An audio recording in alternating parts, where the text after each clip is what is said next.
Hello everyone and welcome. We hope your holidays are going well so far and we wish a very Merry Christmas to those who celebrate it. Welcome back to our Tuppercast. This is episode 3, where we will be talking about form, personality, how they develop for me, and how they've changed over time. That was my Tulpa, Max, and I am Ash, both her host and your host for this show. Well, today, I guess it's time to talk about what makes your Tulpa who they are. And the 3 big main ones that we see people asking about all the time are forming their appearance, voice, and personality.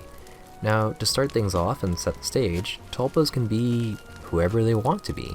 We tend to say that they're human too, but that doesn't even necessarily have to be human. It's one of the Tulpa perks, or ways that they can be more than what us regular humans are capable of, being that they aren't bound to any arbitrary size, shape, sex, species, though generally it seems that most Tulpas are indeed human. However, this is something that is inherently open-ended, and experiences can drastically differ from one case to another. When starting out with a Tulpa from scratch, some people elect to let the whole process play out naturally. Usually that'll be the communication and their voice comes first, they become more independent, shape a form that they're happy with, grow into their own personality, and so on. It doesn't necessarily have to be in that order either. For some, perhaps one of those things comes first and very easily, like maybe, bam, right off the bat, they already know what form they want to take while they're still having trouble communicating. In a perfect world, fully natural would probably be the air quotes best or optimal way of doing it, and for some it does totally work, but for others, perhaps it doesn't quite come so easily or work out at all that way. So for many, they might choose to help kickstart the process by utilizing an existing form and/or voice that the host is already familiar with, like of a person or character who they know well. This can definitely help a young Tulpa to get going and help the host be able to distinguish them better, especially if transitioning from the early stage where your Tulpa is using non-verbal communication, or Tulpish, and going to a mind voice. Having that reference voice that differs from the host, we've definitely seen it help some people with being able to more easily distinguish their Tulpa and worry less about whether they are parroting, which is speaking on their behalf. It's important to keep in mind with assigning a voice and especially a form to your Tulpa during development, though, that they shouldn't be made to feel like they are that person. I think a lot of us know what it feels like when you're growing up and in some way or another there's an expectation being held that you're supposed to be whatever way or thing that is, and just like with those usually parents or family, how they shouldn't make their children feel like that, same thing with a Tulpa. For the sake of allowing for that independent development, I probably wouldn't personally recommend assigning your Tulpa a particular existing personality or backstory or anything like that, at least for the purposes of development. If they come to that on their own, that's different, but we'll dive into that in another episode coming later on down the pipeline. There are some great guides on places like the subreddits wiki and tulpa.info, which go over the many different ways you can approach creation and forming and the benefits and downsides of each, but as with the majority of tulpamancy, there's no explicitly right or wrong way to do it. There's morally wrong ways, such as intentionally creating a Tulpa to be a particular person or for a specific purpose, like being a romantic partner, and then holding them to that expectation, which don't do that, but as long as the end goal is reached, they get to be their own independent being and happy with who they are. You don't have to take the same path as everyone else. And of course, there's always exceptions, such as with us and the others like us, whose Tulpas weren't intentionally created. When Max first came into existence, it wasn't with the intention of her becoming a Tulpa, as I had no idea they were even a thing. So, as is more typical with imaginary friends, she started out with a form and a voice, being based on an existing character that I was familiar with. A few of you may have already recognized which character by her name and voice. Personality, though, not so much.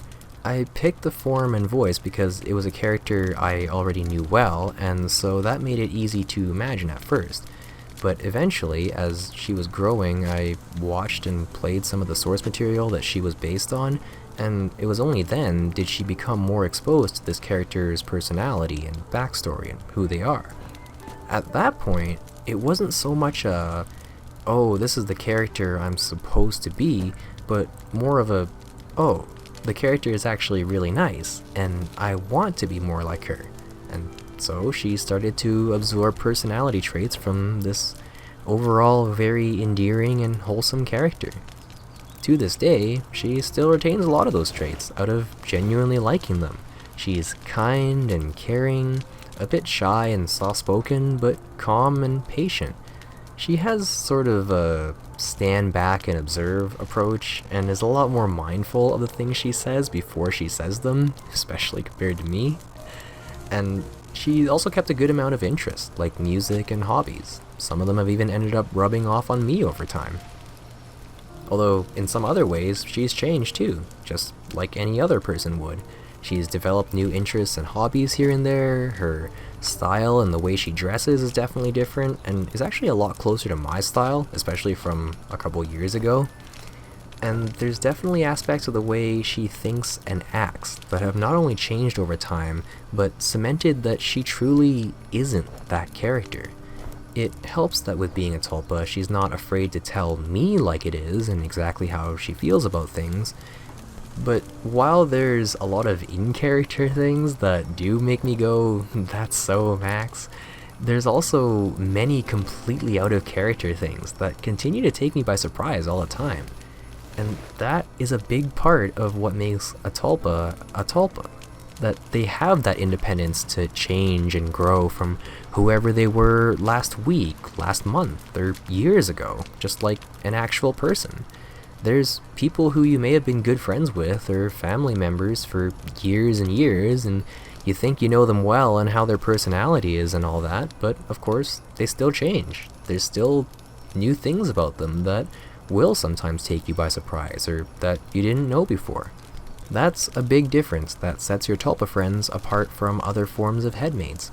You aren't just imagining who they are and everything they're doing like an imaginary friend, nor are they confined to being any particular character like a soul bond.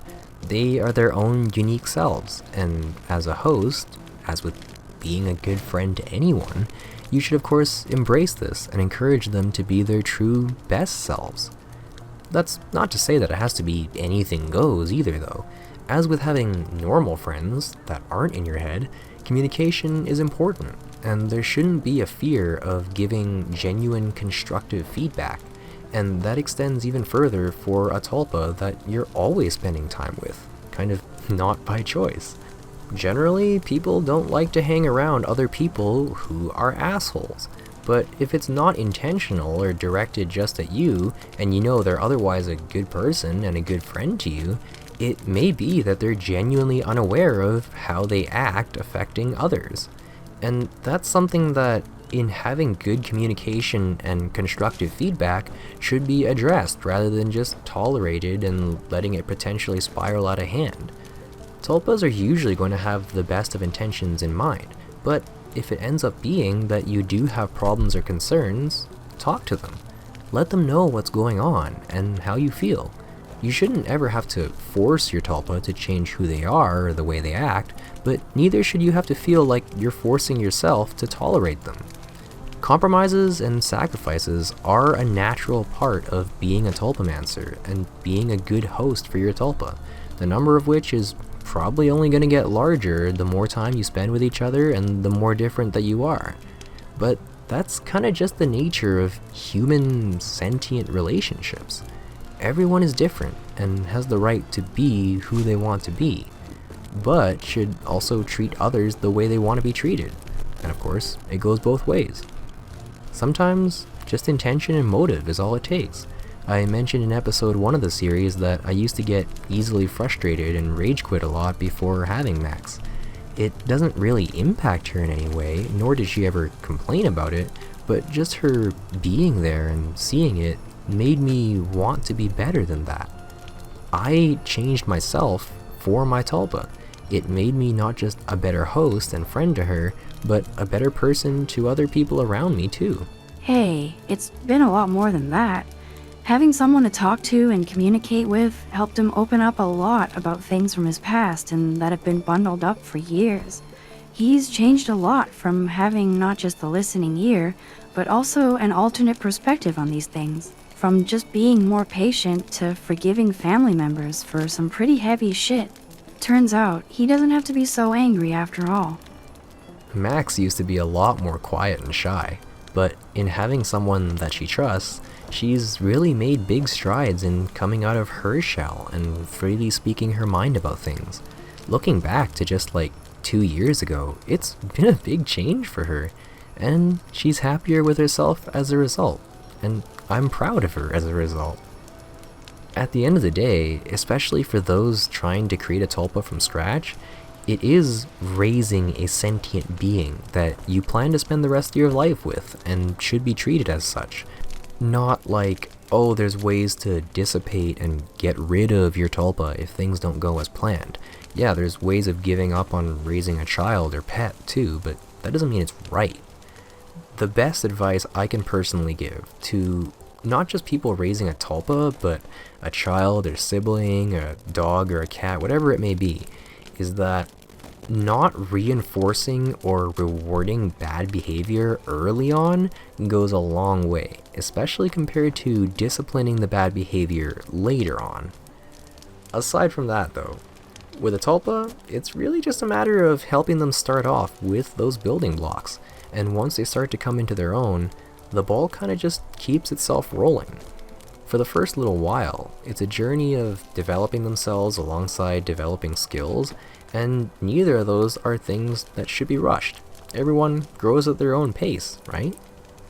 We're definitely looking forward to talking about those skills in the next episode, but for now, I think that's already plenty of going off. We hope to see you again once that comes around, probably next Friday, as we should be able to stick to our weekly episodes for now. But until then, if you have any questions or comments or suggestions for future episodes to allow us to continue doing weekly episodes on new things, we would be more than happy to hear them down in the comments below. Thank you so much for listening. We hope you have a great rest of your year, and we will see you in 2025. Bye-bye.